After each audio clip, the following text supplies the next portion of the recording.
Hello and welcome to Own Lacy Education. Today I'm going to share with you a program that I've been using for the last number of years, which is a combination of high intensity interval training and weight training. And the weight training program we used to be called the DET circuit, used to also called advanced German body composition training or peripheral heart activation. And the goal of the program is that you use a big muscle mass on the upper body, then a big muscle mass to the lower body, and you make sure you balance the front to the back. So again, it doesn't really matter what format you follow, but you're going from upper body to lower body to front to back. And in this program, what I do is I integrate high intensity interval training at the very end station in the circuit.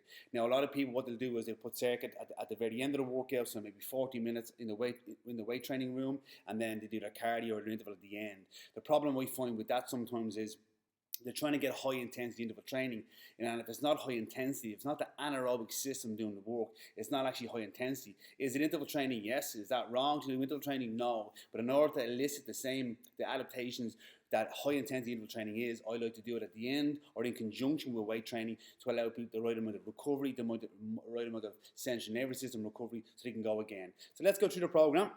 If you do have any questions, guys, you are welcome to message me on Lacy Education on Instagram. So the program is called DET HIT, and this is the day one program.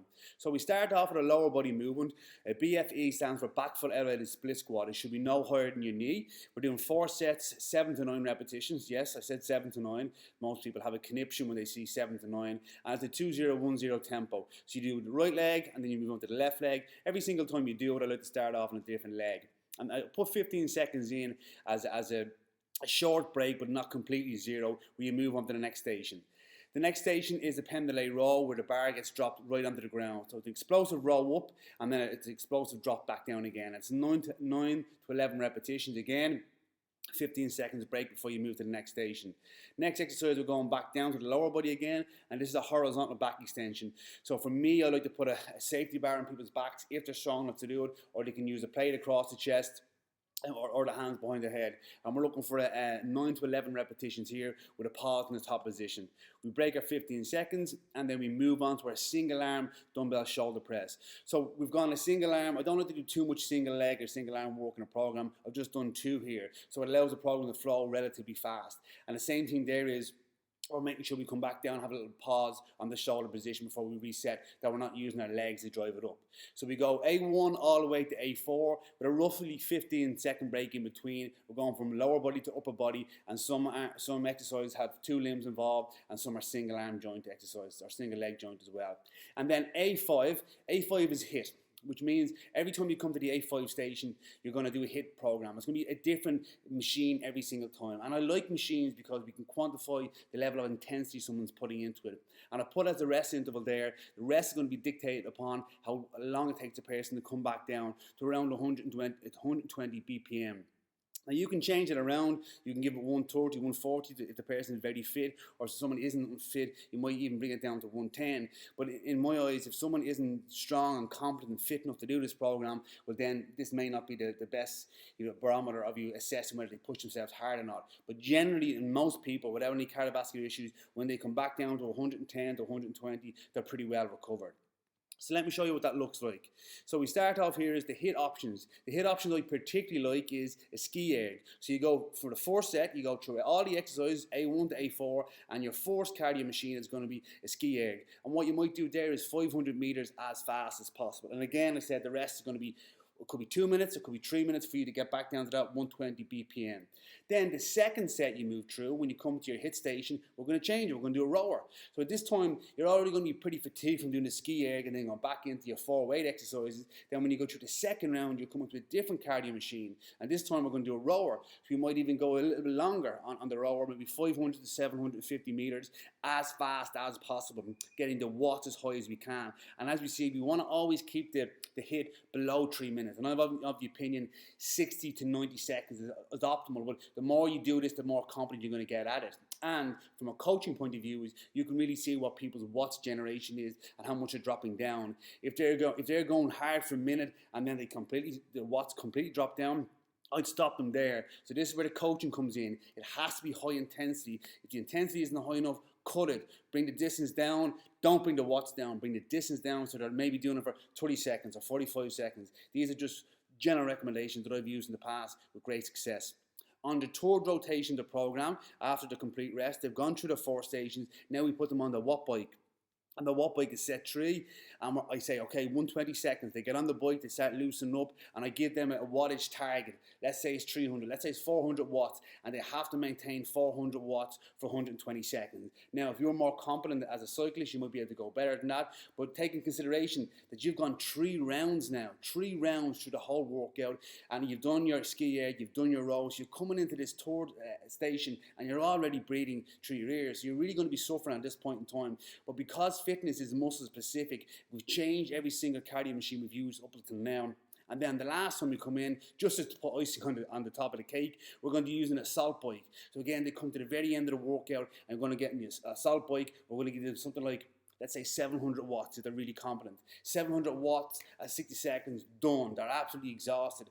And what that does, it allows you to stay, because you're changing the cardio machine every single time. The weight training people are pretty competent with, but integrating it and mixing the high intensity interval training on the 5th exercise throughout the program, done 4 times, allows them to know that they're only going to do it once. So 1 time on the ski erg, 1 time on the rower, 1 time on the watt bike, or 1 time on the assault bike, allows them to give it them all. And from a coaching point of view, you're looking at the heart rate to see how well they're recovering. I do not think heart rate is the best indication of anaerobic training level of performance and intensity. It's a very good indicator of recovery, but not necessarily of intensity when it comes to anaerobic activity. But we can use it as a gauge. Now, if you want to say, okay, let's just give them 3 minutes, that's okay. I wouldn't be doing any less than 2 minutes of a break. We have done 5 exercises in a row. We're giving little breaks in between the 15 seconds because we're going upper body to lower body. So we are having a bit of a recovery of the motor units. But every single time you do this, you come back to the station. Now, I've put these in here, the ski erg, the rower, the watt bike, the assault bike. You can mix around those order. You can change those machines if you like. But I do like to have some sort of indication of what wattage, what split, what time people are doing their meters in, or what wattage they're getting on the watt bike, so I can ascertain whether someone is dropping off or not. If someone's starting off at 500 watts and by the end of the 2 minutes they're way down to maybe 200 watts, I cut it and make it shorter, or I might change the sequence, or I might go ski erg rower, ski erg rower. It's completely up to you, but the system is the same. So now what we have is, to really mix it up, I like to split it up. So what I do is, the first time you do the day 1 program, you go through A1, A2, A3, hit. That's the way we do it for 4 sets.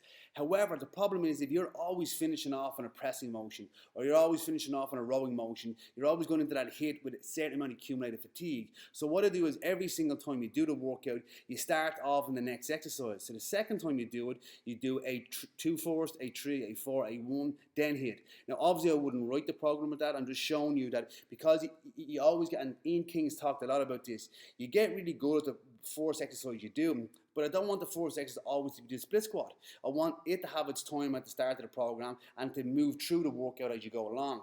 Then the third time you do the workout, we start off in the third exercise and we finish in the second. And on the 4th time you do the workout, we start off in the very last exercise and we go through the opposite way. So you can see that I'm allowing each exercise to have its position as the first exercise in the workout. And again, we're doing that program 4 times. And I have 2 programs, I have a day 1 and a day 2. Let me show you what the day 2 looks like. So the day 2 of the dead hit program, we're going to again go to the lower body. We're going to lying leg curl. So we started off on the other day on our back foot elevated split squat. Now we're on a lying leg curl, neutral and dorsey, 7 to 9 repetitions. Then we move over to a single arm D handle lat pull down. So we're pulling down with the one hand. Again, a bilateral movement and then a unilateral movement. Then now we're moving to a trap bar deadlift, so a big movement.